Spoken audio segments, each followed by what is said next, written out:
باب نمبر 3 وادی کے قریش۔ حضرت ابراہیم علیہ السلام کی ہی نسل سے تعلق رکھنے والا ایک اور طاقتور قبیلہ قریش تھا۔ حضرت عیسیٰ علیہ السلام سے 400 سال پہلے اس قبیلے کے قصی نامی ایک شخص نے حلیل کی بیٹی سے شادی کر لی۔ حلیل ہی اس زمانے میں قبیلہ خزاع کا سردار تھا۔ حلیل داماد کو بیٹیوں پر فوقیت دیتا تھا۔ وجہ یہ تھی کہ اپنی خصوصیات کے سبب قصی اس زمانے کے عربوں میں ممتاز تھا۔ حلیل کی موت پر ایک خونریز جنگ کے بعد جو ثالثی پر ختم ہوئی، بالآخر اس پر اتفاق ہو گیا کہ قصی مکے کا حکمران ہوگا اور کعبے کا متولی بھی۔ بعد ازاں وہ قریش کے اپنے ان رشتہ داروں کو باہر سے لے آیا جو قریب ترین تھے اور انہیں حرم کے پہلو میں آباد کر دیا۔ یہ تھے اس کا بھائی زہرہ، اس کا چچا تیم، ایک دوسرے چچا کا بیٹا مخزوم اور ایک یا دو چچیرے بھائی جو نسبتاً کم قریب تھے۔ یہ اور ان کی بعد کی نسلیں وادی کے قریش کہلائے۔ قصی کی نسبتاً دور کے رشتہ دار آس پاس کی پہاڑیوں کی گھاٹیوں اور ان کے پاس دیہات میں بس گئے۔ ان کو مضافاتی قریش کہا جاتا تھا۔ قصی ان سب پر بادشاہ کی مانند حکومت کرتا تھا۔ اس کے اقتدار کا کوئی حریف نہ تھا اور وہ اس کو اپنے مویشیوں پر ٹیکس ادا کرتے تھے تاکہ ان زائرین کے کھانے کا بندوبست کرے جو غربت کے باعث اپنے کھانے کا بندوبست نہ کر سکتے تھے۔ اس زمانے تک حرم کی نگہداشت کرنے والے اس کے گرد خیموں میں رہا کرتے تھے، لیکن اب قصی نے ان سے کہا کہ وہ اپنے لیے مکانات بنا لیں۔ اس نے خود اپنے لیے ایک کشادہ رہائش گاہ بنا لی جس کو دار الندوہ کہتے تھے۔ اب تک سب ٹھیک ٹھاک چل رہا تھا، لیکن نا اتفاقی کے بیج بوئے جانے لگے تھے۔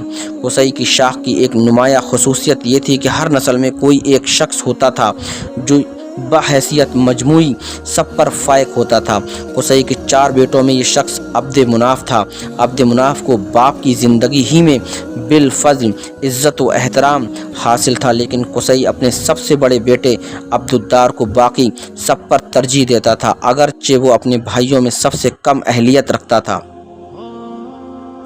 اپنی اس جانبداری کے زیر اثر اپنی موت سے کچھ پہلے اس نے عبدالدار سے کہا، فرزند من، اس کے باوجود کہ لوگ دوسروں کی عزت تجھ سے زیادہ کرتے ہیں، میں تجھ کو ان کا ہم پلہ اور حریف بنا دوں گا۔ وہی کعبے میں داخل ہو سکے گا جس کو تو اجازت دے گا۔ صرف تیرا ہاتھ ہوگا جو قریش کے پرچم جنگ کو گرہ لگائے گا۔ یہ اعزاز کسی دوسرے کو حاصل نہ ہوگا۔ کوئی زائر مکے کی حدود میں کنویں سے پانی نہ کھینچ سکے گا مگر وہ جس کو تیری جانب سے یہ حق عطا کیا ہو۔ ہر زائر وہی کھانا کھائے گا جو تیرے بندوبست میں مہیا کیا گیا ہو۔ قریش کوئی قرارداد نہ کریں گے مگر وہ جو تیرے گھر میں کی گئی ہو۔ اس طرح اپنے تمام حقوق و اختیارات عبدالدار کو عطا کرنے کے بعد اس نے بیت الندوہ کی ملکیت بھی اس کو منتقل کر دی۔ عبد مناف کی یہ فرزندانہ سعادت مندی تھی کہ اس نے باپ کی خواہش کے سامنے بے چوں چرا سر تسلیم خم کر دیا، لیکن اگلی نسل میں عبد مناف کا آدھا خاندان ہاشم کی طرفدار اور حامی بن گیا، اور اس میں شبہ نہیں کہ ہاشم کو اپنے زمانے میں نمایاں ترین مقام حاصل تھا۔ چنانچہ مطالبہ کیا گیا کہ تمام حقوق جو عبدالدار کے خاندان کو حاصل تھے ہاشم کے خاندان کو منتقل کر دیے جائیں۔ زہرہ اور تیم کی اولاد اور خاندان کی سب سے بڑی شاخ کو چھوڑ کر قصی کی باقی اولاد ہاشم اور اس کے بھائیوں کے حامی تھی۔ مخزوم کے خاندان کے لوگ اور دوسرے نسبتاً دور کے چچا زاد بھائیوں کی اولاد اس رائے پر قائم تھی کہ ان حقوق کو عبدالدار کے خاندان میں بحال رہنا چاہیے۔ جوش و خروش اتنا بڑھا کہ عبد مناف کے گھرانے کی عورتیں بہت قیمتی عطر سے بھرا ایک پیالہ لائیں۔ انہوں نے پیالے کو کعبے کے پاس رکھ دیا۔ ہاشم، اس کے بھائیوں اور اس کے اتحادیوں نے اس میں ہاتھ ڈبوئے اور سچے دل سے حلف لیا کہ وہ ایک دوسرے کا ساتھ نہ چھوڑیں گے۔ اس عہد و قرار کو انہوں نے اور پختہ کرنے کے لیے کعبے کے پتھروں پر اپنے خوشبو بھرے ہاتھ رگڑے۔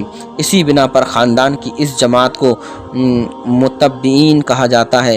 عبدالدار کے اتحادیوں نے بھی اسی طرح قسم کھائی اور اتحاد اور تحائف کا عہد کیا۔ وہ متوفقین کہلائے۔ تشدد ممنوع تھا، نہ صرف حرم کعبہ میں بلکہ مکے کے گرد کئی میل کے قطر میں اس لیے دونوں کہیں دور جا کر آخری سانس تک لڑ مر کر جان دینے کے لیے چل پڑنے ہی والے تھے کہ سمجھوتے کی ایک راہ نکل آئی۔ اس امر پر اتفاق ہو گیا کہ عبد المناف کے بیٹے ٹیکس عائد کرنے کے حقدار ہیں اور زائرین کے لیے کھانے کا بندوبست کرنے کے، اور عبدالدار کی اولاد کے پاس کلید برداری اور اس کے علاوہ دوسرے حقوق بحال رہیں۔ نیز ان کا گھر حسب سابق دار الندوہ بنا رہا۔ ہاشم کے بھائیوں نے اس پر اتفاق کر لیا کہ زائرین کے کھانے کی ذمہ داری ہاشم ہی پر ہے۔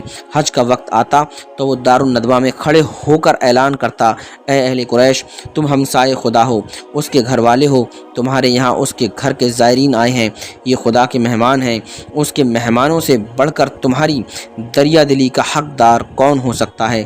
اگر میں اس قدر دولت مند ہوتا کہ اس ذمہ داری سے عہدہ برآ ہو سکتا تو تم پر یہ بوجھ نہ ڈالتا۔ وطن میں بھی اور اس کے باہر بھی ہاشم کو بڑی عزت کی نگاہ سے دیکھا جاتا تھا۔ یہ وہی تھا جس نے مکے سے سالانہ 2 کاروانی تجارت کی روانگی کو رواج دیا تھا۔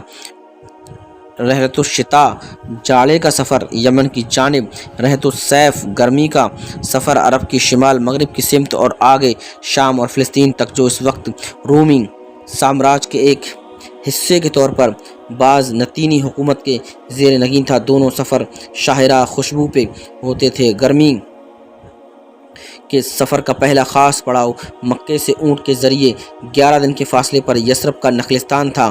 اس مقام پر کسی زمانے میں زیادہ تر یہودی آباد تھے، لیکن اب اس پر عرب جنوب کے ایک قبیلے کا تسلط تھا۔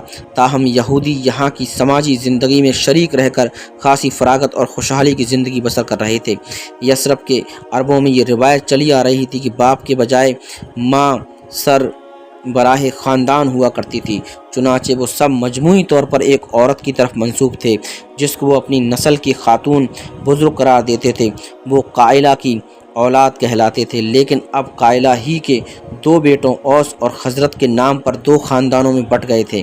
قبیلہ خزرت میں سب سے با اثر سلمہ بنت عمر نامی ایک خاتون تھی۔ اس کا تعلق خاندان بنی نجار سے تھا۔ ہاشم نے اس کو شادی کا پیغام دیا، جس کو اس نے مشروط طور پر قبول کر لیا۔ شرط یہ تھی کہ وہ اپنے معاملات میں کلیتاً خود مختار ہوگی، اور اگر اس سے کوئی لڑکا ہوا تو 14 سال یا اس سے کچھ زائد عمر تک وہ اس کو یثرب ہی میں رکھنے کی مجاز ہوگی۔ ہاشم کو ان شرائط سے اختلاف نہ تھا۔ وجہ یہ تھی کہ نخلستان کا بخار نو بھارت کے لیے تو ضرور خطرناک ہوتا تھا، مگر مقامی باشندے اس کی خطرناکی سے محفوظ تھے۔ وہاں کی آب و ہوا مکے کے مقابلے میں صحت بخش تھی۔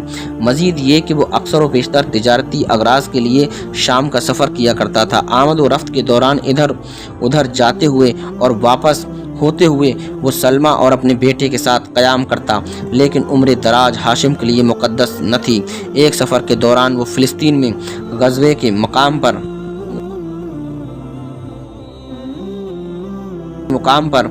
بیمار پڑا اور وہیں اس کا انتقال ہو گیا۔ ہاشم کے 2 حقیقی بھائی تھے، عبد الشمس اور مطلب، اور ایک سوتیلا بھائی تھا نوفل، لیکن عبد الشمس بسلسلہ تجارت پہلے یمن میں اور بعد میں شام میں زیادہ مصروف رہتا تھا۔ نوفل کا کاروبار عراق میں تھا اور وہ بھی وہاں کم مصروف نہ تھا۔ دونوں اپنی تجارت اور کاروباری مصروفیات کے باعث بڑی لمبی مدت تک مکے سے غیر حاضر رہا کرتے تھے۔ اس وجہ سے یا شاید کچھ اور وجہ سے بھی ہاشم کے چھوٹے بھائی مطلب نے زائرین کو پانی پلانے کا اور ان کے کھانے کے بندوبست کے ضمن میں ٹیکس عائد کرنے کا اختیار اپنے ہاتھ میں لے لیا۔ اب اس نے محسوس کیا کہ یہ بھی اس کا فرض ہے کہ اپنے جانشین کی فکر کرے۔ سلمہ کے علاوہ بیویوں سے ہاشم کے 3 بیٹے پہلے سے تھے، لیکن جو کچھ مشہور تھا اگر وہ سچ تھا تو ان میں سے کوئی اور خود مطلب کے بیٹوں میں سے کوئی سلمہ کے بیٹے کا ہم پلہ نہ ہو سکتا تھا۔ اپنی کمزوری کے باوجود شیبہ میں سلمہ نے اسی کا یہی نام رکھا تھا۔ قائدانہ صلاحیت کے آثار اور علم ابھی سے نمایاں تھے، اور ان لوگوں کے ذریعے جو دوران سفر یثرب کے نخلستان سے گزرتے تھے اس کے بارے میں بڑی اچھی خبریں برابر مکہ